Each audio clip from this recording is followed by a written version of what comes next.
Olá, querida irmã, querido irmão. Eu lembrei de uma história que está lá em 1 Reis, no capítulo 17, que é a história de Elias. Elias, ele estava vivendo num período de seca, e para aquele povo, naquela época, a água era assim, essencial, porque qual que era a economia? Era a plantação, era a criação de animais. E aí, se você não tem água, você não tem como plantas desenvolverem, e os animais morrem. Então, as pessoas, elas estavam passando por um período de total incerteza e de dificuldade econômica. Então, se assemelha muito ao que a gente está vivendo hoje. Mas o diferencial é que o mesmo Deus, que é o Deus de Elias, é o nosso Deus. E o que Deus fez com Elias? Primeiro eu quero te dizer que Deus não mandou chover só lá na cabeça de Elias. Tem muitos que acreditam que por causa da fé não precisam ficar em casa porque está imune ao vírus. Isso não é verdade. Deus, ele deu uma ordem para Elias. E aqui no verso 3 diz assim: retira-te daqui, vai para o oriente e te esconde junto à torrente de Queribe. E aí Elias foi para lá. E aí o que aconteceu? No verso 6 diz que os corvos traziam pela manhã pão e carne. E também ao anoitecer. E Elias bebia daquela torrente de água. Só que a torrente secou.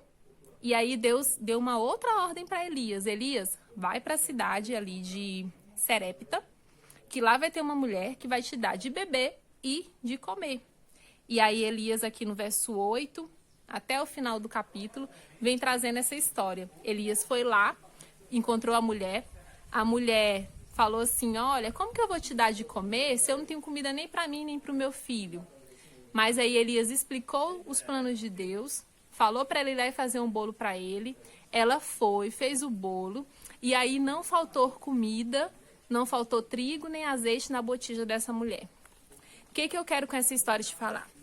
Primeiro, que Deus, ele nos chama para obedecer, que foi o que Elias fez. Elias obedeceu a ordem de Deus. Deus falou: vai para o rio Queribe, vai atrás da mulher em Serepta.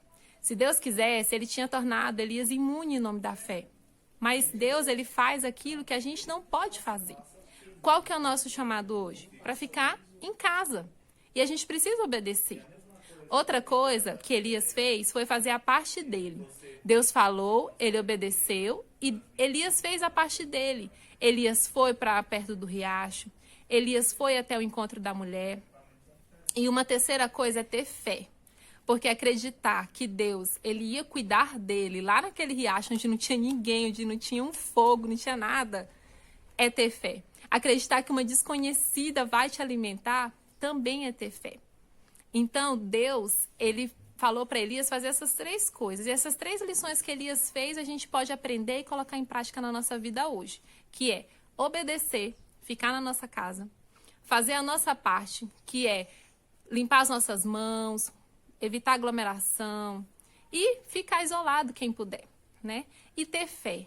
E a parte de ter fé é a gente manter a nossa comunhão com Deus, a gente orar pelos nossos governantes, orar pelas pessoas do grupo de risco, orar pela nossa igreja, ligar para as pessoas e orar. E principalmente, o medo ele vem, a angústia ela vem, mas é entender que Deus ele vai cuidar de ti, é entender que Deus não vai deixar você passar fome. É entender que se você estiver obedecendo, fazendo a sua parte, você vai ter alimento sim. O básico não vai te faltar. Porque assim como Deus, ele cuidou de Elias, ele mandou um corvo dar comida para ele, ele mandou uma viúva dar comida para ele, Deus vai cuidar de mim e de você. O que não significa que a gente não vai passar pelo problema, porque Elias passou por muitos outros problemas. Aquela mulher que ajudou Elias, o filho dela morreu. Ela foi bondosa, mas mesmo assim o filho dela morreu. Depois Elias foi lá e enfrentou os profetas de Baal e o que aconteceu? Jezabel queria matar ele e ele teve que fugir. Passou por situações... Aquela situação ali de Elias era só o início.